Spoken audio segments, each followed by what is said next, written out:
Hai Pak, perkenalkan nama saya Roziana Fitri dari kelas 10 IPA 4. Di sini saya akan menjelaskan tentang diferensiasi dan diversifikasi produk.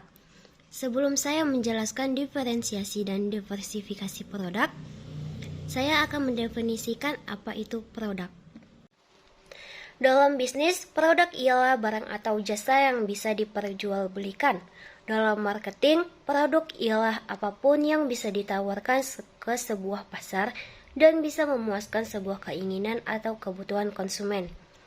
Dalam tingkat pengecer, produk sering disebut sebagai merchandise. Dan kesimpulan dari definisi produk ialah barang atau jasa yang dapat diperjualbelikan dan memuaskan kebutuhan konsumen. Nah, setelah kita tahu apa itu definisi produk, kita akan masuk ke dalam apa itu diferensiasi produk. Diferensiasi produk ialah pembeda antara produk sejenis baik dengan kompetitor maupun dengan produk inti yang kita miliki. Berbeda bukan berarti aneh. Perbedaan ini untuk membuat produk yang lebih unik dan menarik dan pastinya dapat memenuhi kebutuhan konsumen. Ada kalanya diperlukan pembeda dengan produk atau layanan yang ada di pasar. Selain promosi, juga segmentasi pasar. Hal tersebut ibarat dua mata rantai yang saling berkaitan. Diferensiasi mempermudah promosi dan segmentasi.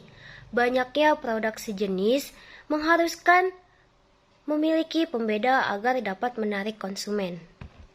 Dengan demikian, dapat meningkatkan penjualan atau tentunya keuntungan pun akan bertambah.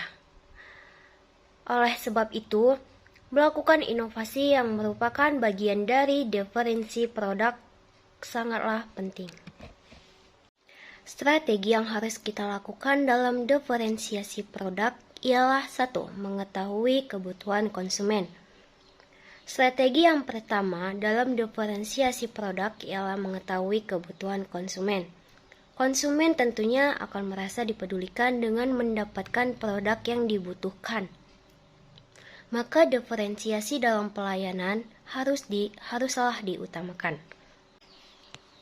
Yang kedua ialah menjaga kualitas produk. Kualitas produk yang terjaga menjadikan produk tersebut lebih unggul dibandingkan dengan produk lainnya.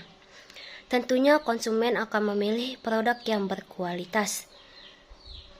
Kelebihan dan menjadi diferensiasi dengan menjaga kualitas produk, sehingga produk tersebut lebih menarik dari konsumen, yang merupakan salah satu cara untuk membuat produk menjadi lebih unggul dibandingkan produk kompetitor. Yang ketiga ialah melakukan inovasi produk. Inovasi yang dilakukan merupakan bagian dari diferensiasi produk. Produk tersebut menjadi lebih unggul dibandingkan dengan produk kompetitor. Strategi yang dapat dilakukan sebagai pembeda yaitu melakukan inovasi produk yang jauh lebih baik, unggul, dibandingkan dengan produk yang sejenis. Produk yang lebih unggul tersebut tentunya didasarkan kepada inovasi. Yang keempat ialah jujur dalam penawaran. Bagian dari diferensiasi produk ialah penawaran yang menarik.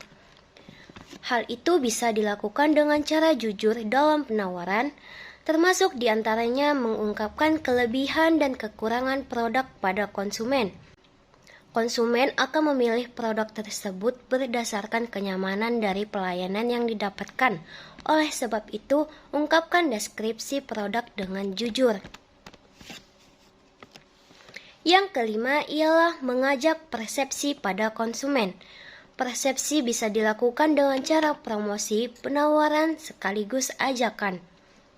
Produk yang dihasilkan akan lebih mudah untuk dikenali. Melakukan diferensiasi pada produk yang dihasilkan tentunya harus menggunakan strategi. Oleh sebab itu, beberapa strategi tersebut bisa dicoba untuk dijalankan. Contoh yang saya ambil dari diferensiasi produk yang sering kita gunakan ialah minuman teh kemasan. perusahaan ini memiliki beragam merek minuman teh yang sudah ada segmentasi pasarnya seperti teh pucuk, teh botol sosro, dan lain-lain.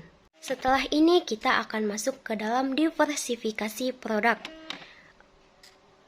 Definisi dari diversifikasi produk yaitu usaha yang dilakukan perusahaan untuk penganeka-ragaman produk atau jasa dengan jalan menciptakan produk atau jasa baru agar sesuai dengan selera dan kebutuhan konsumen sehingga dapat meningkatkan penjualan dan mendapat keuntungan.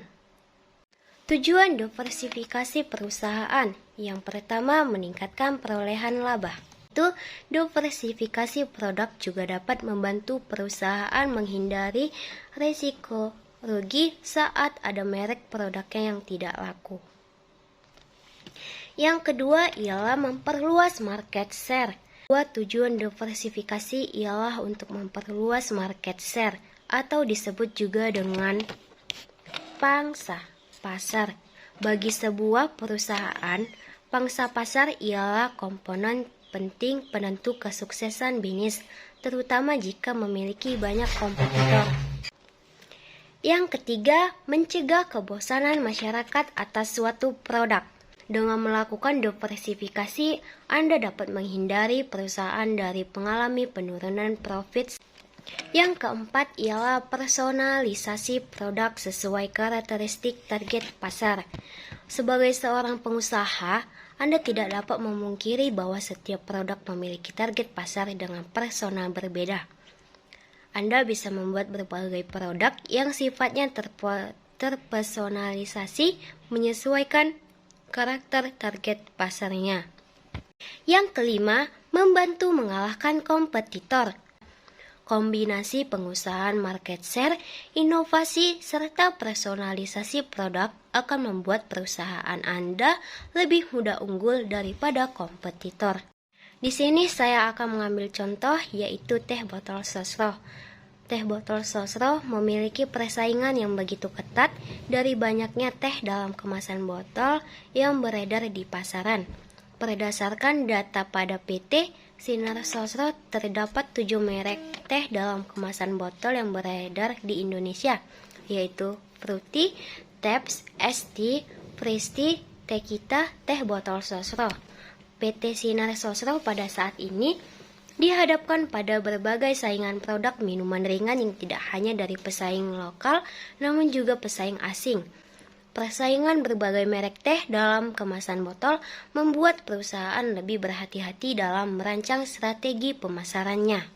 Demikian penjelasan dari saya tentang produk, diferensiasi produk, dan diversifikasi produk. Apabila ada salah kata, mohon maaf. Terima kasih, Pak.